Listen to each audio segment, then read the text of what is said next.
Hello, readers. Today, we're going to be talking about how when readers read, they work on making their reading voice sound like their talking voice. We've talked a little bit this year about how readers notice patterns in the stories. When we notice a pattern in our book, that helps us to read smoothly. So today, I'm going to show you what it sounds like when I'm reading choppy.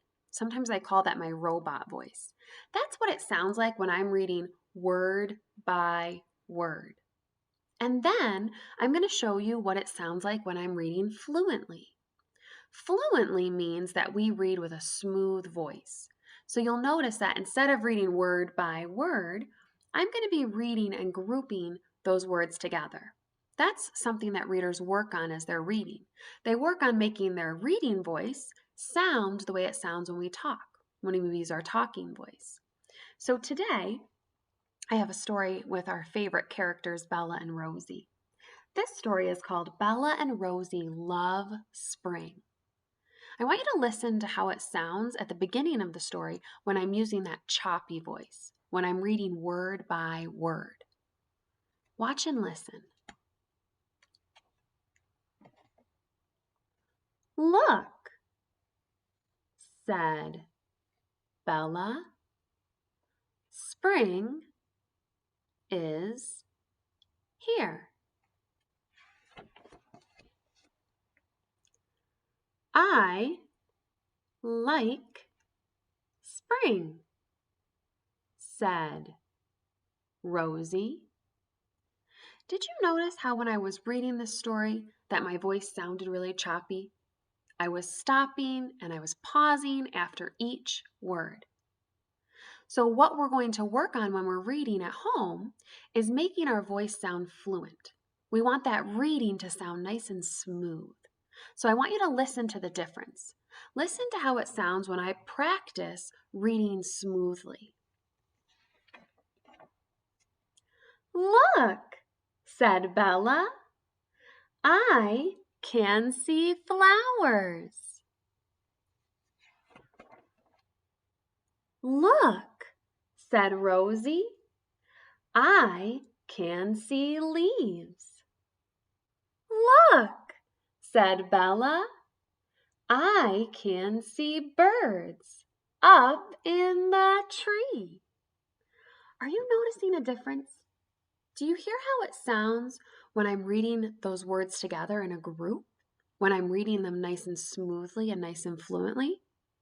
That's one of the things that we're going to practice as we're reading at home. Look, said Bella. I can see mud. Oh boy. What do you think's going to happen next? What do you think Bella and Rosie are going to do? Can you make a prediction?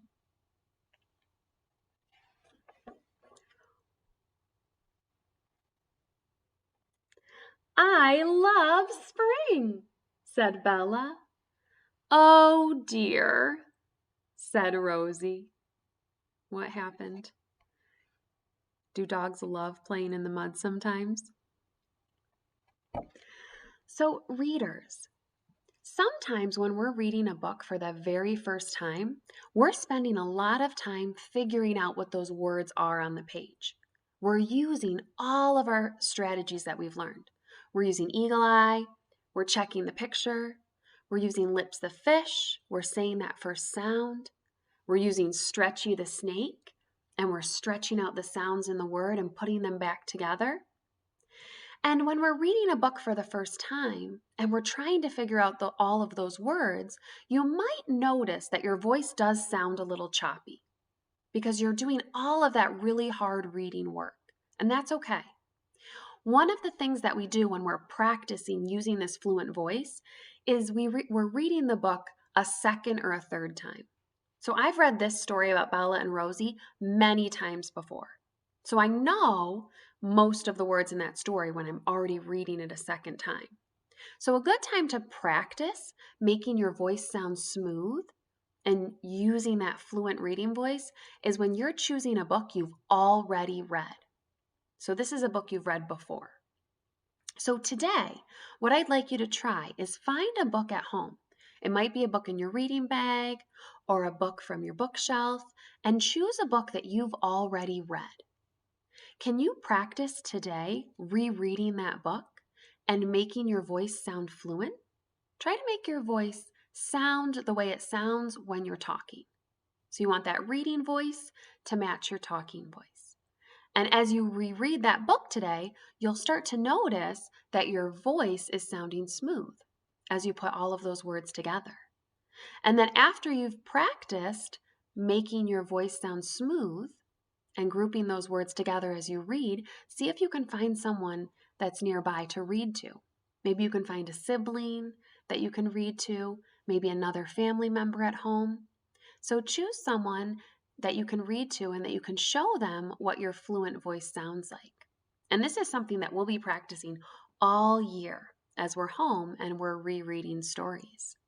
So I hope you have fun today practicing that smooth reading and seeing if you can make your reading voice sound like your talking voice. Have a great day.